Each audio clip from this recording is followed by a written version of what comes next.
Bonjour, dans cette nouvelle capsule vidéo, on va voir comment additionner et soustraire des nombres entiers, donc des nombres positifs et négatifs avec la méthode comptable. Donc ce qu'on avait vu dans la dernière vidéo, c'est qu'on avait travaillé dans le plan cartésien pour former des figures, des segments, des intersections. Donc on va continuer avec les nombres négatifs et on va additionner et soustraire avec la méthode comptable. Donc c'est quoi cette méthode comptable-là? Je vais commencer par faire un exemple pour montrer que la méthode comptable on peut l'utiliser pour faire des opérations simples comme celle-là, mais on pourrait même faire une chaîne d'opérations. Donc, par exemple, si j'ai la chaîne d'opération moins 9 plus 7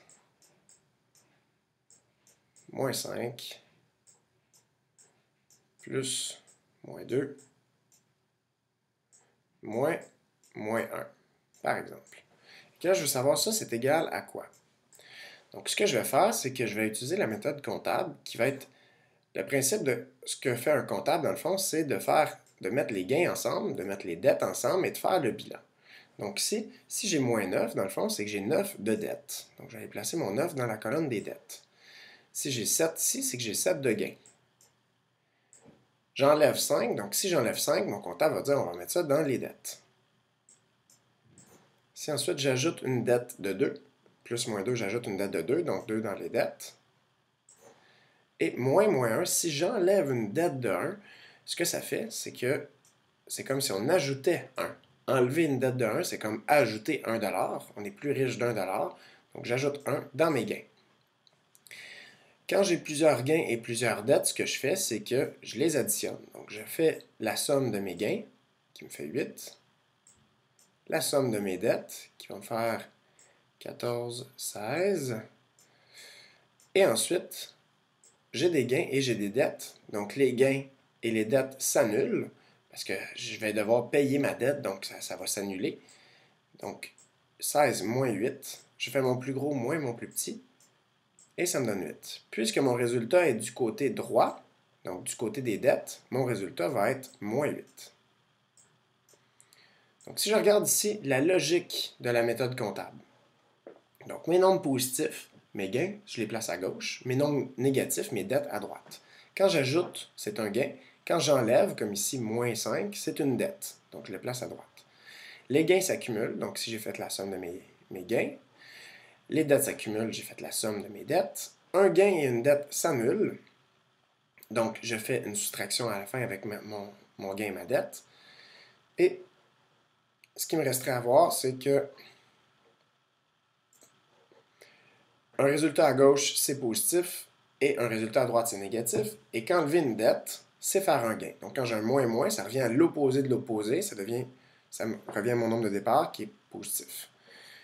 Donc, si je veux faire la méthode comptable, si j'ai ici 4 plus 7, ça je peux le faire de façon que je connais déjà directement, mais je vais aller le faire avec ma méthode comptable.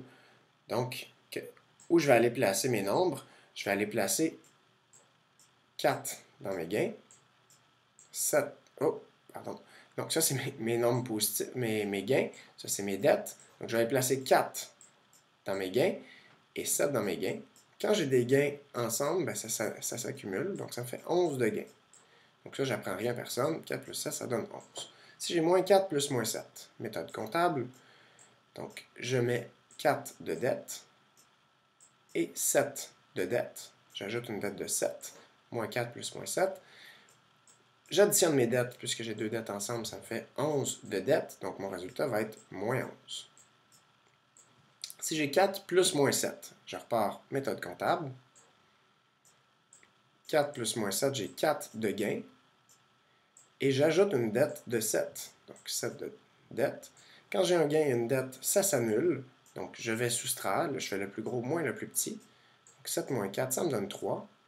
Et 3 du côté des dettes. Donc moins 3. Moins 4 plus 7. Encore une fois, méthode comptable. Moins 4, c'est 4 dans les dettes. Plus 7, donc 7 dans les gains. J'ai un gain et une dette. Je prends mon plus gros moins mon plus petit, puisque ça s'annule. 7 moins 4 me donne 3. Donc j'ai 3 dans mes gains, qui me donne 3. Finalement, moins 4 moins 7. Donc j'ai moins 4, c'est une dette de 4. Et j'enlève 7. Si j'enlève 7, mon comptable va dire, on met ça dans les dettes. Donc j'ai 4 et 7. Quand ils sont du même côté, c'est deux dettes, donc ça s'accumule. Ça me fait 11 dans les dettes, qui me fait moins 11. Ce que je peux remarquer ici, c'est que de faire plus moins 7, moins 4 plus moins 7, ou de faire moins 4 moins 7, ça revient au même, ça me donnait moins 11. Donc d'ajouter une dette de 7 ou d'enlever 7 $, ça reviendrait absolument au même. Donc on va continuer avec d'autres exemples. Donc si j'ai 5 plus moins 3, je vais effacer tout ça. Si j'ai 5 plus moins 3, encore là, j'ai besoin de ma méthode comptable.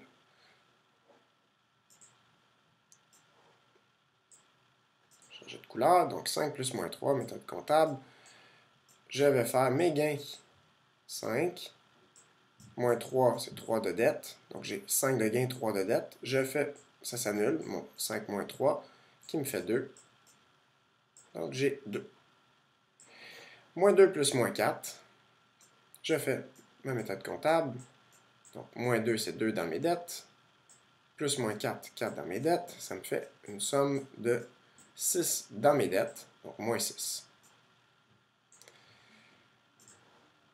Moins 4 plus 6. Donc je vais aller faire 4 dans mes dettes. Plus 6, 6 dans mes gains. J'ai un gain et une dette, ça s'annule. 6 moins 4 me donne 2. Donc j'ai 2 dans mes gains. Ma réponse est 2. Moins 12 plus moins 15, méthode comptable. Moins 12, c'est 12 dans mes dettes. Plus moins 15, j'ajoute une dette de 15.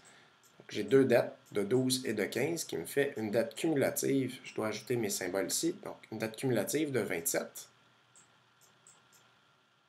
Donc ça me fait moins 27.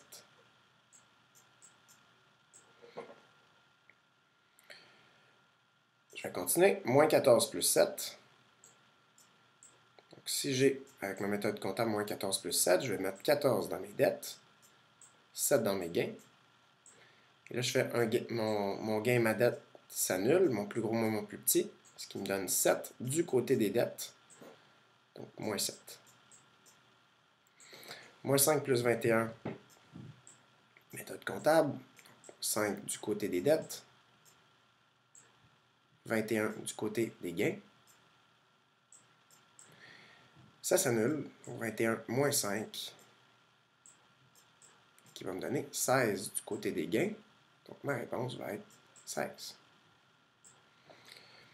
Finalement, 12 plus moins 12 avec la méthode comptable. Donc je fais 12 du côté de mes gains. Moins 12, c'est une dette de 12. Et là, j'ai un gain et une dette, donc ça s'annule. Je prends mon plus gros, mon plus petit. Et là, je préfère 12 moins 12 à gauche ou 12 moins 12 à droite. Ça va me donner la même chose, ça va me donner 0.